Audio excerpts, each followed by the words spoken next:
Welcome, everyone, to 1 Hour, 1 Decision, 1H, 1D. I am Chris. And I am Tom. And we usually take 60 minutes and play a random game on Xbox Game Pass. But this time, we are doing an awesome interview with Chris Chancey from ManaVoid Entertainment. Chris, thank you so much for taking the time out to speak with us. And how are you? I'm very good. It's 4 p.m. here in Montreal, so it's the end of my day, and I could imagine a better way to chat about games with you fine folks. Awesome. So for the folks that are listening, you guys actually we played one of your games, which was Rainbow Billy and the cursed Leviathan, and it was just awesome that we got to connect over Twitter and set this all up. But why don't you tell us a little bit about yourself and who are you? Sure. So I'm 10 years into the industry. I started ManaVoid Entertainment in about 2013. I started right out of university, so I had a bachelor's degree in cinematography and had no idea what I wanted to do with that. So I did a post-grad degree in video game design and started ManaVoid right away with 2 partners that I had in my classes back then. And today we're about 50 people at ManaVoid, so it's grown significantly since then. We're working on a bunch of different projects. Rainbow Billy is the last game that we shipped. We're currently working on a roguelike city builder called Roots of Yggdrasil, which is should be coming out sometime this year or next. We'll see what the dates will be. And yeah, put aside everything ManaVoid related, I have an accelerator here in Montreal called the Indie Asylum, where I invest in startups in the indie sphere. Essentially, what we realized is there's no real funding for startups, so we decided to be an option for the indies that wanted to start, and also to help them, understand the industry a little bit better starting out. So obviously, coming out of university, I made every mistake that one can make when trying to start a studio, and I'm trying to avoid that for all the studios that we're investing in now. So all in all, I invested in about 8 studios. We're 200 developers now in the Indie Asylum. We're all in the same building as well, so it allows us to exchange and allows us to mutualize a lot of services and all that kind of stuff. And I'm also president of an industrial cluster here in Quebec, which is a province in Canada where we're from. It's called La Guilde du Jeu Vidéo du Québec. Essentially, we do representation with governments, and we represent the entire industry here in Quebec. So my biggest member is Ubisoft with 4,000 employees, and my smallest member is a one-person studio doing it out of their garage. And so the challenges are varied. On the one hand, I'm trying to negotiate immigration laws, and on the other hand, I'm trying to help indies get more funding to make their cool games. So it allows you to have like a really, a really big picture of everything that's happening here in the ecosystem. And I also teach in 2 universities because I don't sleep. Also, I didn't mention, and I have a very understanding wife. And I don't have kids. I don't have kids yet. So I'm trying to put everything in for the next 2 years, and then I know I'm going to have to slow down at one point. I was about to say, it seems like you're not that busy. So much it's time. Fun, I have the energy for it. It's I'm lucky to be working in an industry that I love. I don't feel like it's work every day, even though there can be challenges. It's very exciting to work with the new games. Awesome, living that dream. Yeah. So going back to Rainbow Billy, how long was that development cycle?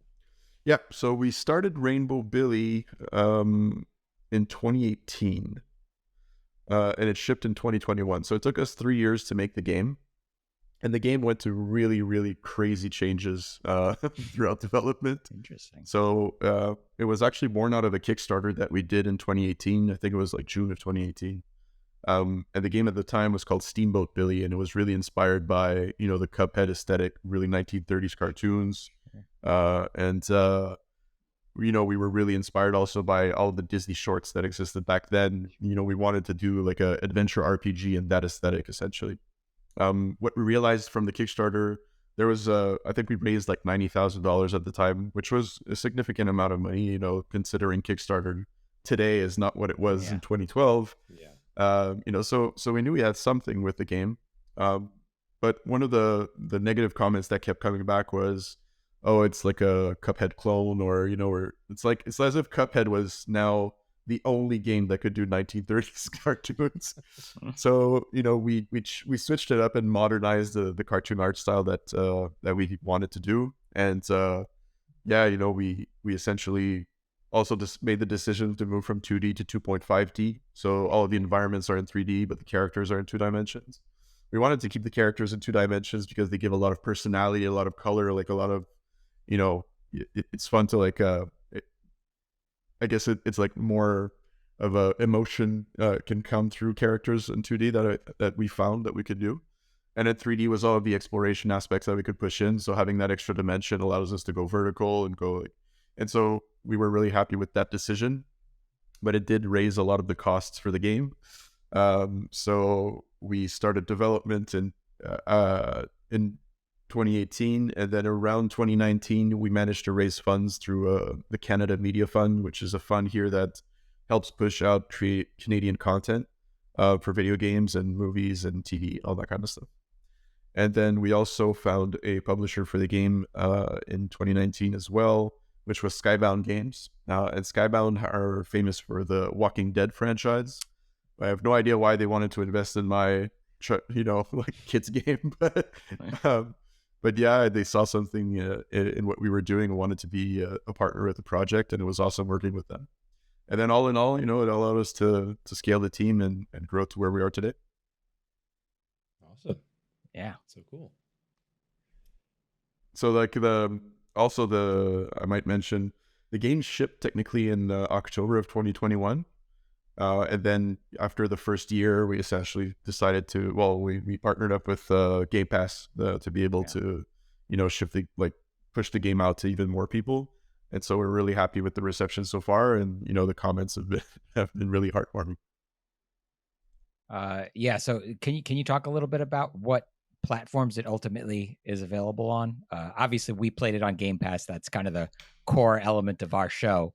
But I guess what else is it on? And I'm curious to see like maybe what challenges you had porting it and making it, on all these I don't know if I'm allowed to swear on this podcast, but we sim ship the game on all platforms at the same time. So a sim ship is when you're trying to coordinate a launch on everything at the same date at the same hour, which is really, really challenging because all of the platform holders have really drastically different, things that they do with their platforms. So for example, the way Xbox achievements and Xbox like profiles and game saves works, this is like totally different from how the Nintendo Switch works or how the PlayStation works. So you kind of have to make like a first version of the game on PC that's just like fully functional, and then tailor all of the like save systems, all of the profiling, all of the little features that you want to put in that are console specific for each console, and control mapping. Sometimes UI needs to change. So that was really like the major challenges, and doing that to sim ship like everything at the same time. And then what you realize is, okay, well, we have a bug in the game. Okay, so now I need to fix it, but not on one platform. I need to fix it on all platforms at the same time in 5 languages. So it was kind of nuts, honestly. But we did it. We honestly learned a lot through the development and the porting process.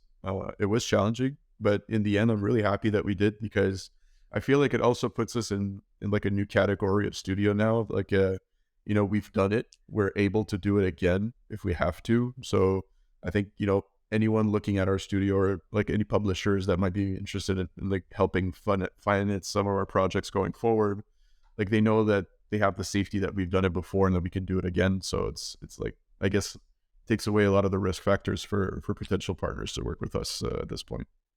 Oh yeah. I mean, that makes a lot of sense. Yeah. Now you talked about how you had to deploy this to many different platforms. Can you talk about because this is one thing that we always talk about on our podcast, is the discrepancy sometimes of file sizes between PC or the Xbox platform, because those are the only two that we play at the moment since it's on Game Pass. What causes these discrepancies, and like what's the deal? Why is it sometimes I've at least that we've seen how it makes sense that PC would generally be larger than Xbox, but sometimes we've seen the opposite, Yeah, and it's like, what's the deal? I think part of that is like all of the overhead that you need to put in for it to work on Xbox. So I mentioned like the save systems, all of those kinds of things. Sometimes the features go way further than that. You know, like if you want to add really specific features for a platform like Xbox, you know, like Xbox has I think they have like the forward compatibility now and all that kind of stuff. So all of those, like all of that code, all of that like is all into the game. Sometimes also a platform will need to be optimized for. I'll take the Switch as an example. The Switch is, I think, technically the worst console graphically. And so Rainbow Billy, for example, on Xbox, I think is 100 FPS throughout the entire experience. I don't think it like really hiccups at any place. Whereas on the Switch, there were some areas where we were rendering too many things at the same time, and so we needed to downscale the graphics a little bit. Once you downscale the graphics, you're downscaling a little bit of like the memory it takes to be able to the file size. And so that's, I guess, the main reasons is like mostly graphical. You know, if it's really big texture sizes because you want to like render it in 4K, it'll be like a lot bigger. But you know, those are like the major factors, I would say. And then, you know, depending on the game as well. So Rainbow Billy, like it's an adventure RPG. It happens in a 2.5D world. The game, like you guys have played it, I mean, I think you can go through it in like 12 to 15 hours, but generally it goes to like the 20 to 25 range when people want to get all the achievements and stuff. So there's a lot of content in there.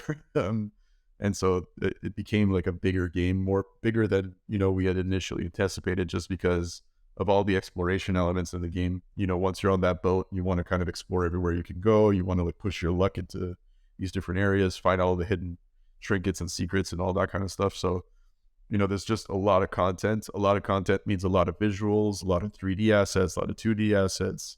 And so a lot of dialogue. And so all of that kind of just start chipping away at the file size until at some point it's just a massive thing that you didn't anticipate. And it is a bigger challenge on a platform like Nintendo than it is on Xbox. Xbox is probably like the most fun platform to develop for. Microsoft are pretty cool. If I had to like rate how hard it is to port, I think Xbox is probably one of the easier, because it's so close to PC that, you know, there's like some general advantages there. Switch is the worst one. You know, in Switch you can't even patch a game more than 500 meg. So if you're like adding too much content in one shot, you have to add it in packets. It's like super complicated for no reason. So these are all like really behind the scenes things to know about. But it's just, yeah, I mean, Xbox was the best to do it for. Awesome. I mean, we appreciate you giving us a look behind the curtain here. Yeah, it certainly helps us, because we stare at those file sizes sometimes. It just I don't understand, you know, especially when the Xbox One is like larger. A Call of Duty that has like terabytes of Right. Like, I don't know what they're at now, but I knew it was crazy. I played Warzone the other day and I was like, what? I had to like delete 18 games to be able to install it. But yeah, it can get kind of nuts. And you know what's funny is, as a dev, it's not something that you'd necessarily think about. You know, the file size of your game is not something that like really matters. I guess it's because I'm an indie, and like for me, it's just, well, I know my game's going to be somewhere in between like the 5 gigabyte to 20 gigabyte kind of game. But yeah, I'm assuming it's difficult if you're, you know, I think it's also difficult if you're porting it physically. You know, then I think the file size is an issue, because like on those cartridges or on a you know, a Blu-ray or whatever it is they put it on now, like that I guess can be also a problem. But yeah, luckily that was not our case. We were able to ship our physical copies just cleanly on one CD, and then that was it. Well, you mentioned Warzone, but what other kind of games do you like playing outside of making them? Oh yeah, I mean, like honestly, once you start making games, you kind of stop playing them. I think like I do games all day. So when I get home, I try to do other things. But I'm a competitive gamer. I've always been a competitive gamer. And so it's very strange that I'm making these adventure RPGs now because they're very far from what I would usually play. The genesis of Rainbow Billy in itself is just like a weird story where it was in 2D. I had an art director who wanted to make a black and white game, and I was adamant that it would never work. And so we kind of compromised and decided to make a black and white game that would kind of turn into color, and that kind of became the main mechanic of the game. Yeah. And then from there, it was like, okay, let's like put all these creatures and have an imaginary world, but like there's a layered story with an imaginary world and a real world and all that kind of stuff. It was really exciting to develop, like in a design aspect. There's a lot of things into the game that people don't realize went into it. A lot of the characters are based on real life people that we know. A lot of, what Billy's going through or what the characters are going through has like a real world meaning. And so it was really fun to be able to develop a game. It was also we developed it as a not violent game because we wanted for kids to be able to play it. It's a stat that we had seen, I think in 2019 at E3, it was like 83% of games were like considered violent. And I was like, wow, that's a sad stat, isn't it? I think we could do a little bit better than that. And so we wanted to kind of do something different. But yeah, I play competitive games. I played Hearthstone. I got to like the Challenger Leagues at Blizzard. I played Brood War in '97. Like I used to play 7 hours a day, like playing against like South Koreans all day. I played Dota 2, got like in the top 20 teams in America. Is like, I'm Rocket League. Like, I just love beating people online, Yeah. Have you tried Marvel Snap? I am like a level 1500 right now on Marvel Snap. So it's so good. It's so addicting. I'll do my daily quests before I go to bed.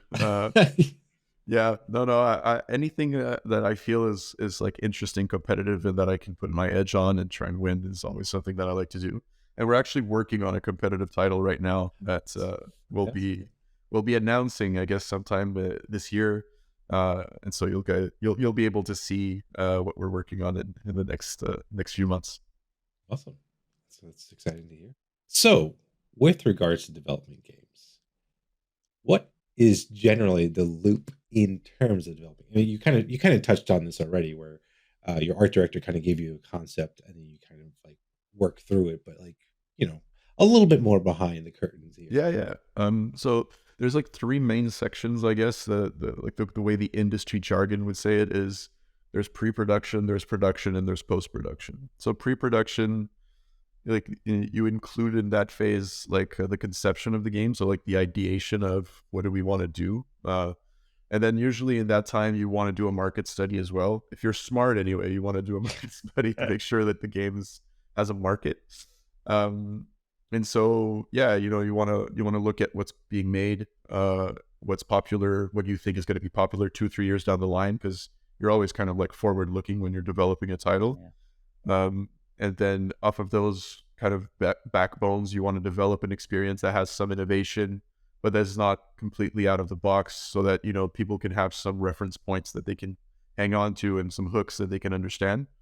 And then once you have those kind of pillars of design nailed, you're able to kind of flesh it out. And then pre-production becomes just a planning phase so your programming team starts prototyping and developing the main mechanics and features, and are they fun? Why do they suck? Trying to understand, so like the iteration of it is really important, so for example, like the combat and Rainbow Billy, which became conversations as the development went along. I think initially there was like a match 3 system, and then you had like colored mana, and then through that you were able to do certain spells that would recolor the creature in front of you. And then we tried like really wonky different things like throughout the experience, and it ended up being really conversation based, and with mini games and stuff. But like finding the fun is really important in the pre-production phase. What you essentially want to do is map out what are all the things that we feel we're not in control of, or that we don't know, and those are like black boxes. And then you want to be able to like uncover those black boxes and see what's inside them during pre-production, so that when you hit production, then it's just essentially, here's the list of things that we need to be able to develop to be able to ship this game. So pre-production for Rainbow Billy took a while because of all the changes that we did, 2D to 2.5D. The game grew, and we got like injections of cash, so we were able to like grow the scope to something that we really felt was meaty and meaningful. So we went through a lot of iteration in pre-production, and then production was about, I think, a year and a half up to 3 years that we took. And then, it was just pumping out the assets, pumping out the content, all of the writing. Everything was mapped out. We knew what all the levels were, all the creatures were, what they were going to be, what they were going to say. And then from there, it was just implementing all those things into the game. And then post-production is essentially, once you're done, you have like what we call a gold version of your game. Then you're in like polish and porting and debugging and, QA and all that kind of stuff, localization to, have it in multiple languages. And then all of the marketing stuff is always kind of important throughout. So you'll have marketing beats like you want to showcase at E3. And then I'm not saying that E3 is going to be interesting this year from what I'm seeing, but Yeah. usually you'd have a showcase at an E3 or an event like that. And then, you want to have those beats during pre-production and production. But for sure, you want to be able to launch your game with as much hype as possible. And so, finding the right launch window, planning with content creators, PR teams, trying to get, media like you guys involved and all that kind of stuff. So that's post-production stuff. And then, from then it's just support, maintenance, and debugging on all platforms and that kind of thing. So those, I would guess, like, are the main aspects of developing. I would say Rainbow Billy was done backwards. I think, we had promised things, like we promised a lot of things in the Kickstarter that we implemented in the game, but then we realized there was much more opportunity with the idea. And so we went back to the drawing board. And, pre-production was way too long for Rainbow Billy. It's not the clean way to do things. So usually you'd want your pre-production to be like, I guess, a third of the development time, and then 2/3 would be production. In our case, it was kind of reversed, but we ended up shipping a game that, did all right. So we're happy with the end result. Thanks. That's awesome. The insight on how that all kind of flows is really cool. Yeah. So we mentioned, or you mentioned earlier, talking about Game Pass and that maybe Microsoft is kind of one of the easier platforms to develop for. Are any other perks that you saw, being on Game Pass or working with Game Pass, working with Microsoft?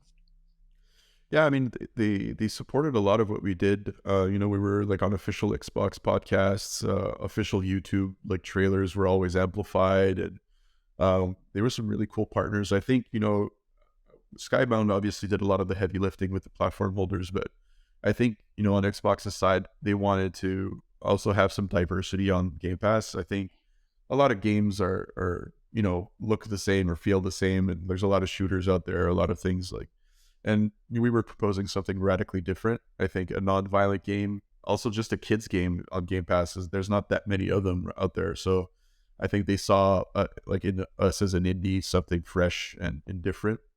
There's also like some diversity elements to what we were doing. So a lot of the characters in our game are representatives of the LGBTQ community.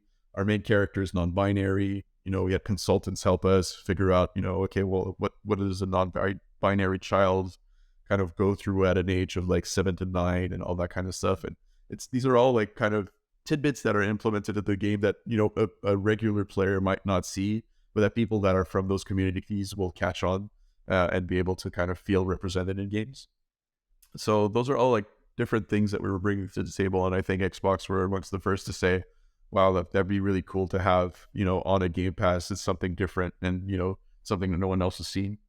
And we were really, proud to be on the platform. And just since, we were a year in, and obviously you guys know how video games work, you have like a launch where you have a lot of sales and that slowly dies down. And after a year, there's so much content coming out, every day on every platform: Steam, Xbox, Nintendo, PlayStation, Netflix. There's just so much stuff out there to be able to see and do that really quickly, those sales go down. And so having a Game Pass really brought us back into the limelight. And I think it's like 20 million active users now on Game Pass. So, we got a lot of love for the game suddenly. Like a lot of people started following us, joining our Discord. I think David Cross like mentioned the game on a podcast. We were like, wow, okay, so like that dude from Arrested Development is playing Rainbow Billy like with his daughter. How cool is that, you know? So these are all things that would never have happened without a Game Pass, you know? So it's just putting the game in front of a lot of people. And now we're toying with the idea of, you know, working on a sequel and all those things. And, you know, it's the fact that a lot of people have seen the game is definitely helpful because, you know, we're going to be coming, you know, with a community of people who already know the game exists, they know what it's about, and we'll be able to kind of iterate on that idea. So again, this is currently just thoughts. We'll see what if they materialize, but it's something we're thinking about right now for sure. Game Pass was a big deal in putting us in front of a lot of people. Yeah, I know one of the things that you know when we did review your game, yeah, it was cool just to be able to see a game that I really could sit down with my kids and like there's a really good message that happens throughout just even one of the battles or quote unquote battles that happens, right? Yeah. And it's and like a lot of the times it did kind of hit home because it was like wow, like some of the struggles that these characters are dealing with. I was like, this is like there was a lot of thought. I could see that there was a lot of thought involved with like each interaction. So I was like, it was great to Yeah, see. I mean, thanks for saying that. I appreciate it. You know, we had a lot of schools reach out because I think what the game does well is we managed to really create conversation as like an RPG mechanic. Like, Mhm. and I think trying to understand what the other person is saying and trying to say the right thing, especially for a kid, I think is like a good process to be able to kind of develop those social relationships.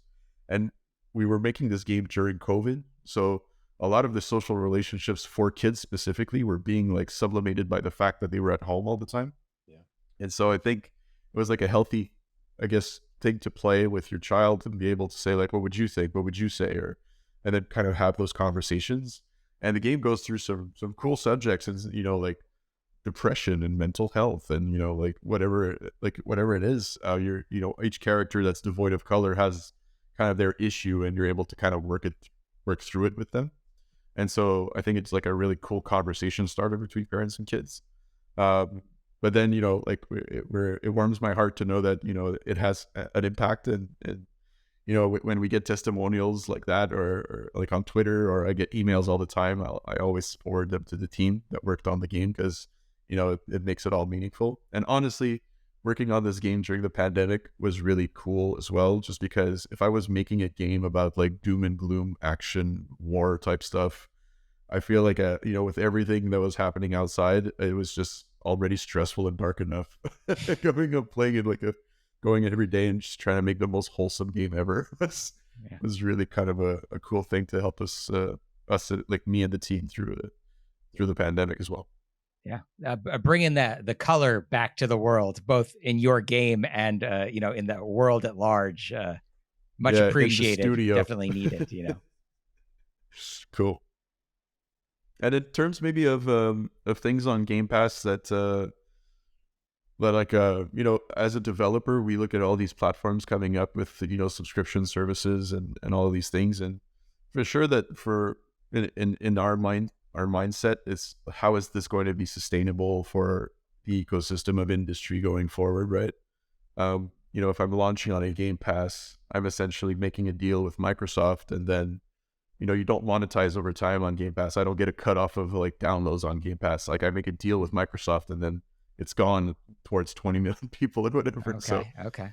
So it's an interesting thing, you know, to see how the industry is evolving, because it's the Netflix model kind of applied to video games. Netflix does the same thing. You know, they'll negotiate a deal with like a production company to make a TV show or a movie or whatever, and then that's the deal. You know, like you'll pay for development, and then they'll give you probably some upside, but you know, you don't get much more of that. And so it caps the upside, but it also takes away a lot of the risk. And so I think for indies particularly, there's some advantages and disadvantages there. Depends on why you're doing what you're doing. So for us, like the art of doing video games is like really, you know, what we're passionate about and everything. So being able to de-risk part of the production process and the costs that are associated with that with a Game Pass is definitely something that's super interesting.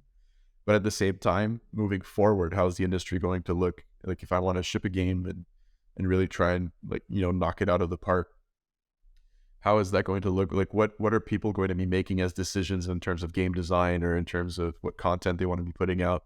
Are they going to be looking at a Game Pass or, every other subscription service? PlayStation has PS Plus.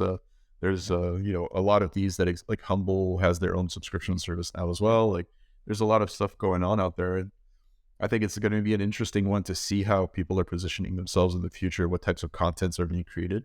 I think the single player, no replayability type of project, which was Rainbow Billy's kind of, forays, I'm not sure it's going to be as prevalent as it used to be, because what you might want to do is, a game that can be monetized over time, a game that has microtransactions, or a game that has a lot of DLC that you want to pump into it. And so I might be making a Game Pass deal, but then I know I'm pumping out DLCs every like 6 to 12 months, and at least I can monetize the crowd that I have.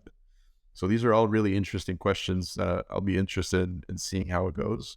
Like I know my answer, but I'll be interested to see like what all of the other indies are doing and what the big studios are doing, and seeing how the ecosystem kind of shapes up.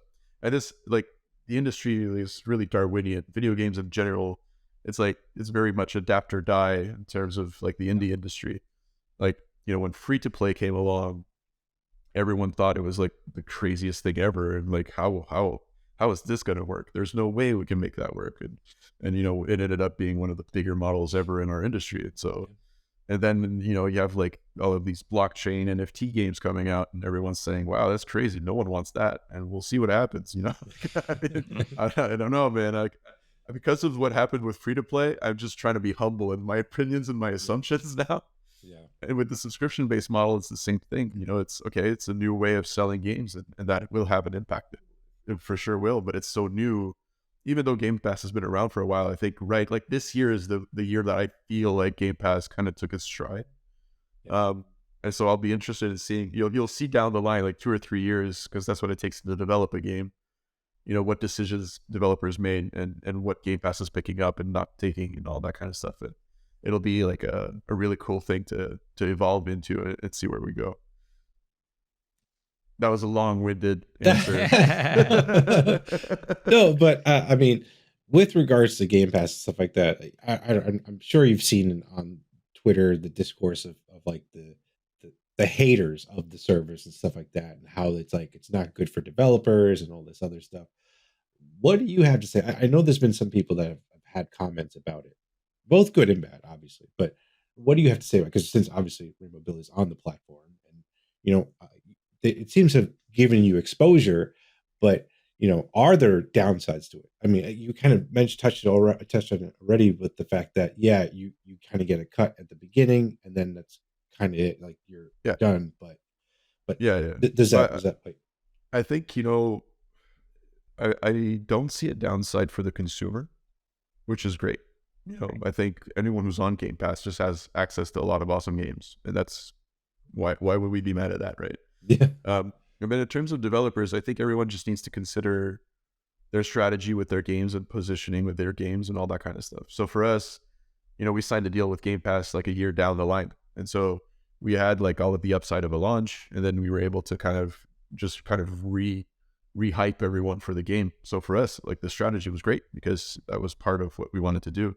If you're signing like a Game Pass deal like super early, then probably you're getting a lot more money for it, because you're giving exclusivity to a platform, you're giving you're having the opportunity to be out there and kind of like have a big community like really off the bat. So working on DLC or working on a second title is like really easy after that, because you'll see how much hype there was for the game on Game Pass, and it allows you so it de-risks a lot of the production process.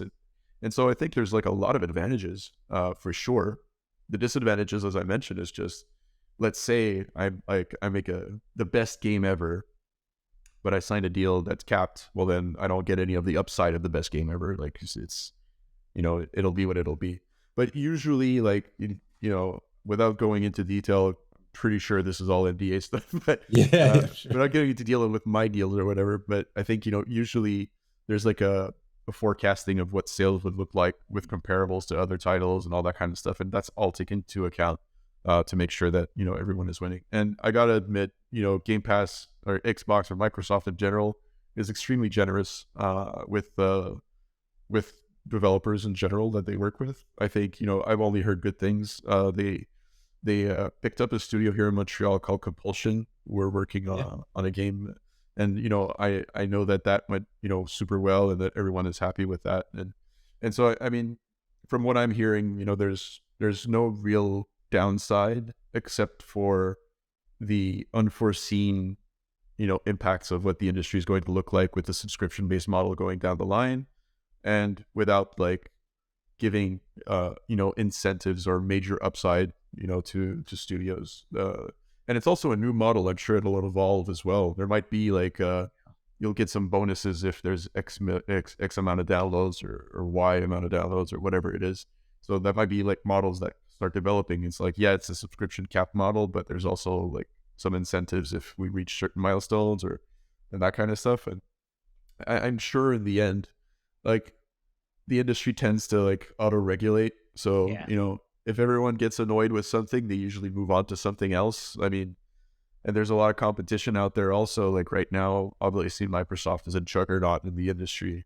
You know, but like a few years ago, no one knew what Netflix was. And, you know, these things happen quick in a you know, tech-driven world. AI is going to change radically like how we consume and how we generate content and all of that kind of stuff. And so it's just like really exciting to see. Like I love just being in this. I could talk about this for hours. Like it's there's just like every little thing, like it can be like deconstructed into so many like, you know, ethical challenges. But I see it as a positive in a lot of ways. I'm just anxious to see if there's like no one else on Steam anymore because everyone is on Game Pass. That's a huge deal, right? So is that going to happen? I don't see it happening just because I don't think Microsoft's going to be signing deals with 13,000 developers every year. But, you know, who knows what's going to happen really? Like, how are all these platforms going to evolve, and how are they going to kind of juxtapose with each other and kind of play off of each other and kind of find their niche and what they're doing, you know? So Epic, for example, their thing is they offer developers more, like they essentially ask for less money, like a recouping on the, you know, the platform fees. So, you know, so that was their thing. So they wanted to bring developers into their ecosystem by telling them, hey, you're not going to be like forking over 30% of your revenue to the platform. It'll only be 12%. And everyone's like, oh, that's great. I'll be making more money. But then how do you get users involved, you know, in that? Yeah. So now it's like, okay, well, they signed exclusivity deals with some really awesome games. And so the users came to play those exclusive games and all that kind of stuff. Yeah. Steam is just like the Wild West. Like anyone can do anything on Steam. There's some crazy games out there, man. Yeah. So, oh yeah. so you know, they basically let the market regulates itself. So it's you know, you got a game, you can put it on Steam. It costs $100. You know, it's not more complicated than that. And so Steam is extremely Darwinian in the fact that if you have no marketing, or if you know you don't have a good hook, or if no one's seeing your game, you know, it is going to die quick. There's like no. The competition is fierce. There's like 60 games coming out per day. So there's no time to you know, dilly-dally with Steam. You need those wish lists like really high, like off the bat, to make sure that you have some exposure there. And then on the platforms, it's kind of like really talking with the platform holders. So, you know, talking with an Xbox and getting our trailer amplified by the official YouTube channel and Twitter and all of those things. And, you know, it goes kind of goes hand in hand with that. If they're having an event, like they have a showcase or whatever, and you know, your trailer is in that showcase, it's huge, you know, and that's only like with the platform holders that you can kind of negotiate those things. So yeah, it's every platform is different, every model is different. Everything is really kind of it's every project has its path, there's a golden path to success, and it's kind of picking and choosing what's good for you as a developer. I think the only people that would probably have something negative to say about an Xbox Game Pass are people who probably need money right now to make their game and they can't find it. And, you know, part of the reason is that there's not enough players on X platform or Y platform or whatever, you know, excuse they could come up with. But again, like, it's a Darwinian like making games is Darwinian. It's you need to adapt or die, and if your game is not good enough, or if you're not generating enough marketing, or that you can blame everything you want, but at the end of the day, it's your fault. It's the developer, your game, So yeah, I think you can't look at everything with rosy glasses. If I have a game and it fails, that's on me, and Yeah. I have to figure out how I'm gonna make my next move, and I got to plan ahead enough so that any move I'm making is not going to kill me. That's also Right. that's the indie way. So I guess that's a rough way of saying it, but I think there's no reason to be mad at anyone that has a platform that's generating revenue or giving developers money, except if you're not getting the money. Like that's hardly part of the hate. I'd also say this. Microsoft also, when we launched on Game Pass, because of the game's LGBTQ themes, there was a lot of hate that came our way, like at launch. Not a lot of people know this, but like there was a lot of review bombing and that kind of stuff. And Microsoft were super reactive, and they were like, amongst the first to say like this isn't cool, and they deleted a lot of comments on the official pages and all that stuff. Like there was a huge Reddit thread that came out like in support of us as well. Like they're on the Game Pass Reddit, they were like, we're embarrassing as a community. I can't believe I'm reading this shit. Like it was so funny to see. So I think, the crowd out there is varied. There's a lot of games out there varied. And I think there's enough, like the pie is big enough for everyone.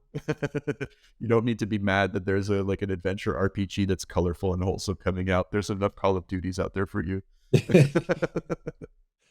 That's true. Yeah. But Microsoft was cool and super reactive and helped us through that. So that was fun.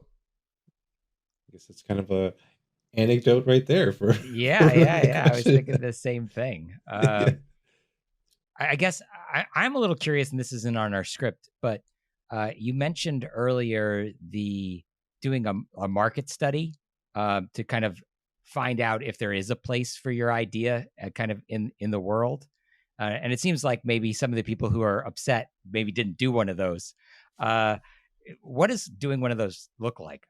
Because I'm actually really curious. Yeah, well, I think, a lot of people come into the industry as an indie. It's like if you're going to be independent, it's because you're probably a programmer, an artist, or a designer, and you got a good idea, or you think you have a good idea, and you're just really hyped about making that idea a reality. And so you want to start your studio or whatever it is because of that, right? Which is a really backwards way of going into starting a business. Usually you go into a business saying, hey, there's a market here. I want to be generating revenue. How am I going to develop a product for this market to be able to generate revenue? That's how a business should be run, right? Yeah. So I think because of the artist mindset, we come into it sometimes with some predispositions where you think you're a genius and you have the best idea in the world. But the fact is the consumer is ruthless. And if your game doesn't hit the right spots, you'll know right away because no one's going to be buying your product. So I think that's the reason behind why you want to do a market study. It's like, if you're going to be making games in the middle of a forest and shipping it where nobody sees, there's no point to it. Art should be seen. It should be heard. It should be played. And so we go into it we do first it'll probably just be like a general hunch. It'd be like, okay, well, we feel like this genre is on the rise, or we feel like this mix of genres would be interesting, or we feel like this story is an interesting story to tell. We don't know what the initial hook is, but there will be a hook.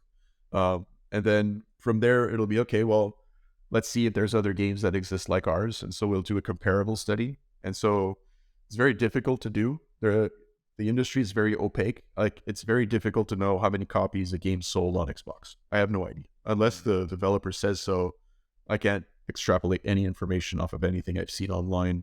I have no idea of knowing if a game is sold 200,000 copies or 20.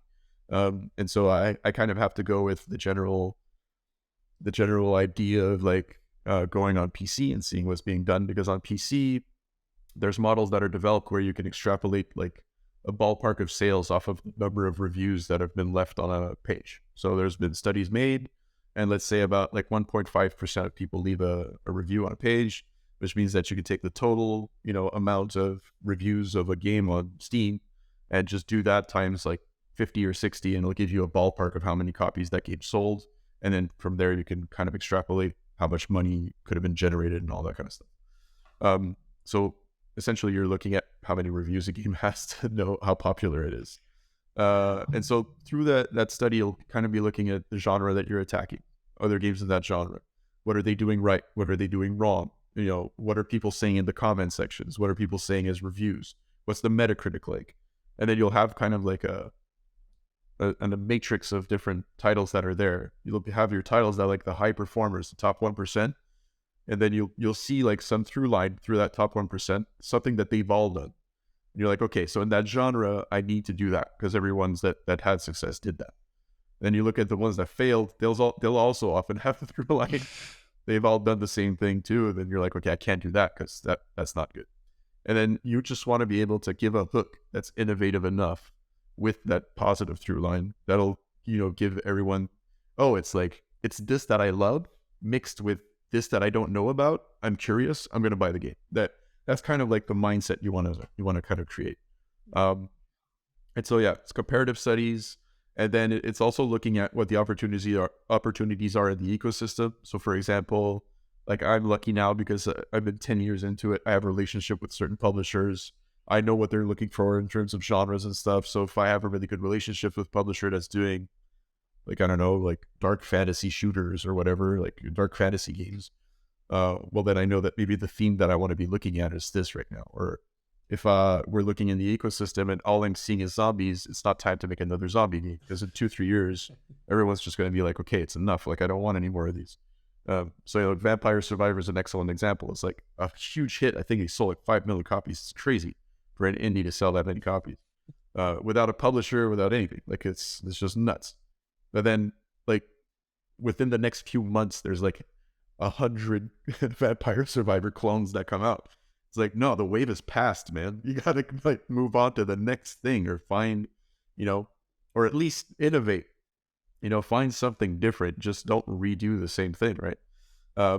So there's a lot of people also doing that and failing. So the market study should give you like what the opportunities are in the ecosystem, what to do, what not to do, comparables, and then figure out kind of from there what your initial design pillars and what the theme is and what the story is going to be, what the brief is going to be, what the art direction should be. You should also be looking at what the target audiences are, so if I make a roguelike, I don't know, if I make a shooter and it's all flowers and stuff, I'm probably not hitting the public that you think you should be hitting with a shooter, right? So, I mean, I'm not saying that there's not some flowery shooters out there that succeeded. Probably there are, but I mean, there's way more Call of Duty clones, or like, of those that work. And so you should probably be, okay, so I need my game to be mature. I need my shooting to like feel this way, or, the mechanics should work this way. I need my game to be in this aesthetic. And then from there, it all kind of like gives you the constraints for your designers to be able to propose an idea that, makes sense with a market. I guess that's how we go at it. There's a lot more fine tuning than what I just said, obviously. Like there's a lot of like tools that you can use to do all of that kind of stuff. But yeah, that's the general idea of a market study. It's just making sure there's a market for the game you're making. Because if not, you're just putting yourself at a big risk that when you're going to launch your game, no one's going to buy it. That's why Kickstarters are great as an early marketing tool. So when we did Steamboat Billy, like we were in the first months of development. So like we use Kickstarter as a really early test to see if there's a market for a game. Because then if people are buying it on Kickstarter, even if it's not like a ton of money, I know that there's at least a hook there that people are willing to put money in for. Getting people's money is tough. Like, asking someone for $20, you gotta like give them the value for it. And so if you're able to do that like really early in a project on a Kickstarter, I mean, that's a big proof that the game has something there that people are willing to buy. And so I think, those kinds of things are also still things you can do. There's some tests that you could do also just with like some promo images and like a description of a game. You could send that out as an ad on Facebook. You could put $20 of ad on Facebook and just have that prompt and target an audience and just see how many people click and sign up for a newsletter, or, how many people kind of like just interact with, what you're putting out. And if you see a significant amount of people, then yeah, maybe the idea has legs and you can move forward. You can kind of gauge yourself with certain milestones like that will allow you to kind of have some reason to keep going, or some form of, this'll work. And because if you don't, or if you do it too late, it's just brutal, because it costs so much time and money to make games. It's crazy. There's so many people that work on games that make a good game, like artists, designers, programmers, sound, music, like writing, marketing, business. There's just animation. Like it's crazy how many different people have to like interact with each other. And like as like the orchestra coordinator, I'm just trying to make sure everything kind of works into the same direction. And so when you're putting that much energy and time and money into a game, you have to make sure that there's something out there for people to enjoy. Thanks. That was great. That definitely let me better understand that process. And I think it's going to be very helpful. I hope there's like students that watch this and maybe yeah. Don't make the mistake, go into the industry and work for someone else and learn. You don't need to do it like just because you have a good idea, or at least try to do some marketing study or something first. Yep. That totally makes sense. It's like, I mean, I guess if you're testing out an idea or whatever, and you don't maybe not necessarily want to sell it yet, but like maybe get better at a certain skill. Like I want to build a side-scrolling game or whatever it is. Start there, but yeah, this is very insightful and very thorough explanation for all that stuff. Awesome.